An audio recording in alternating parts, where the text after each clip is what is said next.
It's delivery day here in the Batcave, so we're going to compare the original 1.0 Batman Returns Hot Toys figure with the brand new 2.0 deluxe version. Let's take a look. So first up, we'll compare the box art. So we have on the left here the 1.0 version, which features an image of the Hot Toys figure on the front, alongside a snowy effect around him with Gotham City in the background. We have the Batman Returns logo and the old DC Comics logo there as well. The new box features the new DC logo, the Batman Returns logo again with a similar thing like a snowy effect of Gotham City.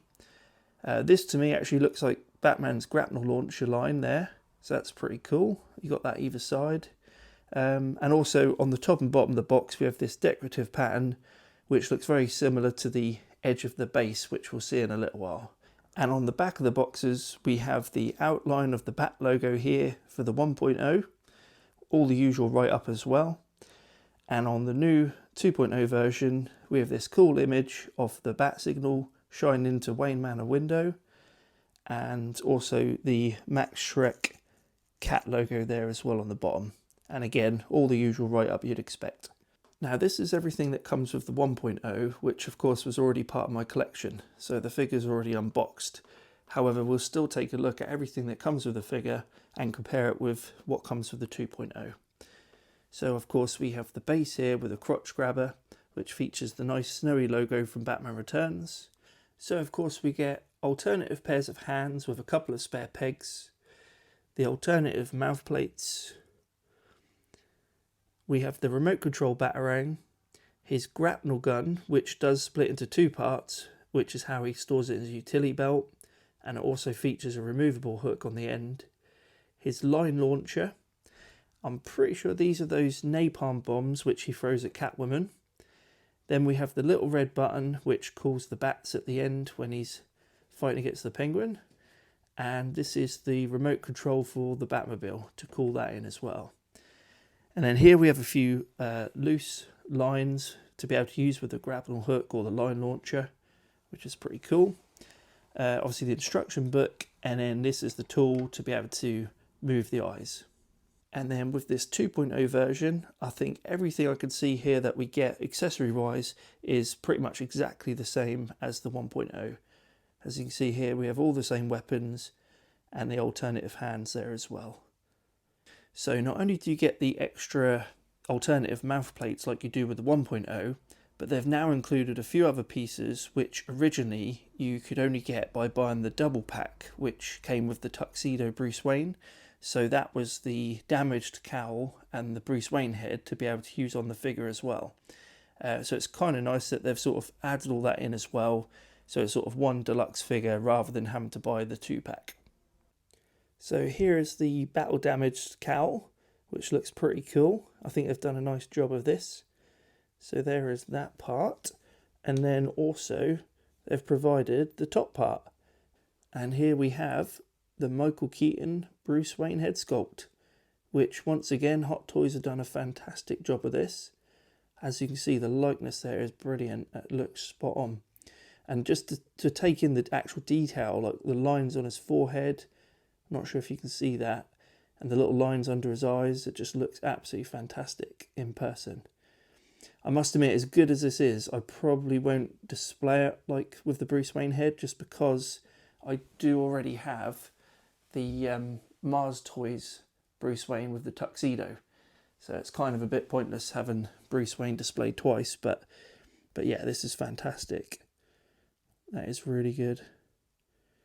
I think what I'd love to do with that in time is to get a 1/6 scale body and try to do like a custom with his black turtleneck jumper and a pair of jeans like how he is on Batman Returns.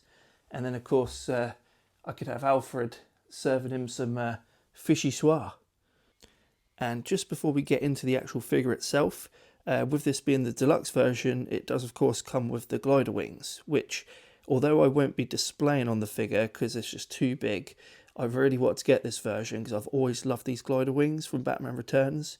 So I was wondering if I could somehow incorporate them into the collection, even if I have to just, I don't know, stand them up behind him or something. But yeah, they look really cool. And the other difference from the 1.0 is, of course, this epic base. So the 1.0, I did always like it. I do love that snowy effect logo on the Batman Returns movie posters and stuff. But yeah, of course, this base is fantastic.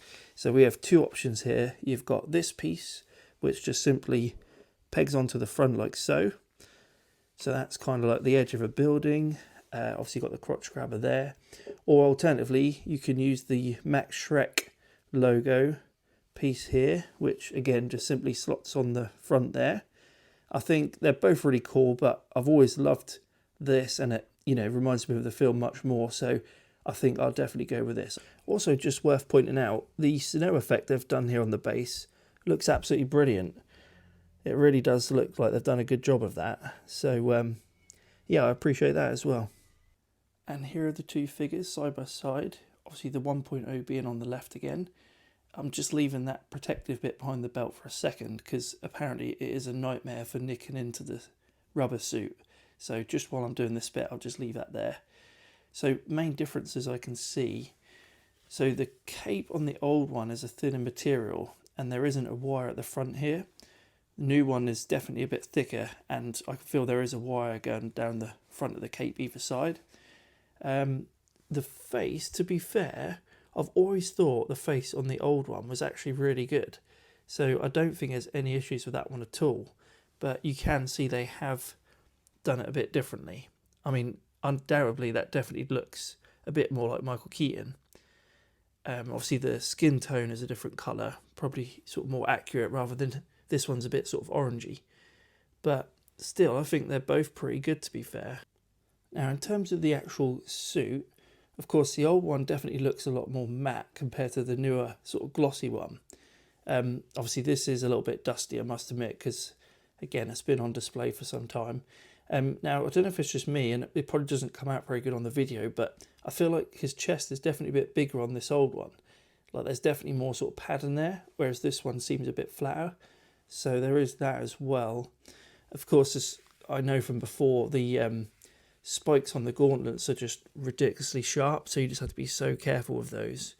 So they could obviously damage the cape or just break off entirely, so you just have to be so careful. But yeah, and I don't know if it's just me as well, but again, the boots, slightly different.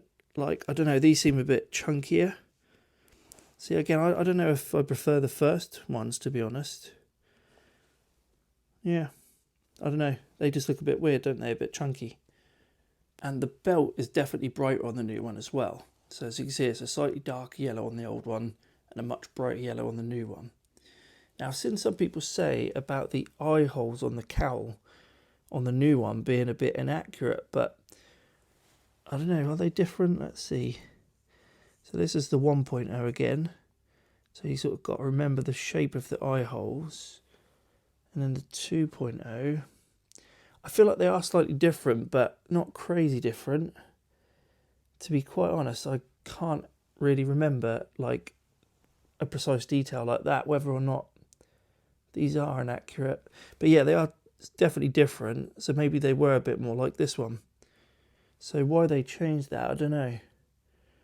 That's weird, but I mean, that's not a deal breaker for me, of course. It's they still both look fantastic, but yeah, apparently the eye holes are inaccurate.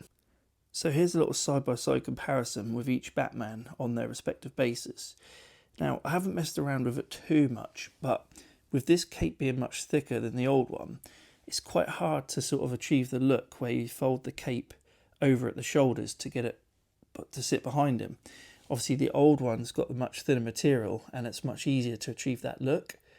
Again, I'm pretty sure like if you had the time to mess around with it, you could get it to look good, but it's just an observation straight away. I noticed with this one being a thinner material, it is definitely easier to work with. I don't know why Hot Toys have always had an issue with making Batman capes. It's just one of those things they never seem to be very good at. But of course, there is always the option of getting a third-party cape, especially the drape capes, if you want to achieve the look where it's just down in front of him, rather than these ones which bunch out a lot of the sides. The drape capes obviously look a lot better, just a nice clean finish. So this is what I was talking about with the bunching out at the sides. So the new one does tend to sit a lot nicer in that respect, I must admit. So being a thicker, heavier cape, it does sit a lot nicer. So the old one does want to bunch out a bit, although I think you could probably sort that out, because when you take the cowl off, you can adjust the way the cape fits on the neck peg, and then also put the cowl back on, and it would probably avoid some of this bunching. So again, that's something you can probably sort out with a bit of time and effort. One thing which definitely is better about the new cape is the thick wire being so strong, because it is very good for posing. So, and it will hold the shape, so you can do a lot of stuff with that. But the old one, I mean, there is technically a wire in there, but it's actually back here, not along the front edge. So, and it's not very strong either, to be fair. So no matter what you do with it, it doesn't hold the shape, and it's in a weird place, so you can't really achieve a lot with that at all. And again, it just doesn't hold. But yeah, I think this cape's definitely better for doing the thing where you fold it over and then have it draped around the back of him, whereas this cape's probably better suited to doing more posing ability. So yeah, so I suppose in that respect the 2.0 gets the win on the cape, I think. So overall thoughts on each one. Of course, we know the cape is better on the 2.0. I think obviously the base is definitely an improvement, having the diorama base as well. And of course, being the deluxe one, you get the glider wings, and it's also a cool addition, get the Bruce Wayne head with the battle damaged cowl. So all that's great, and obviously, you know, all stuff you don't get with the 1.0. But I'm just thinking in terms of the actual Batman itself. Yeah, although it definitely does look more like Michael Keaton, there is the fact that about the eye holes being inaccurate. Again, I've always loved this one. I don't know, it just looks so cool. I have his eyes off to the side, by the way, because the way I had him posed was that look that he gives in the film where he's just off to an angle, just giving that side eye. It just looks great. So that's why his eyes are off to one side there. But yeah, I don't know, even the cowl, I think it just looks, a little bit like sleeker, whereas this is a bit wider. And then there's the bodysuits. Again, I think, to be honest, 1.0 would probably get the win for me on this one, because, I mean, the boots are better because they are very unusual on this one. They're a bit chunky. They just look a bit weird to me. So yeah, I definitely like the way the actual suit looks better on the 1.0, and it's got that sort of slightly wider armoured chest, whereas the 2.0 is really flat. So that's weird. Like, to be honest, if I could do like a combo of both figures, that would be perfect. Like the bodysuit of the 1.0, the cape of the 2.0, and all the base and accessories and stuff. But it's just the cowl, though. I really can't decide which one's better. So yeah, what do you guys think? I've never found it this hard to decide which is better out of two Hot Toys figures. I mean, it's always pretty standard the case that when you get the 2.0, you sell the old one, because the 2.0 is always going to be better. But look at that. I think the 1.0 is still pretty perfect, to be honest. So hard to decide. Anyway, while I sit here trying to rack my brains to work out which one to keep and which one to sell, I just want to say thanks for watching, and as usual, don't forget to like and subscribe to see more of my lifelong collection of Batman. Thanks, guys.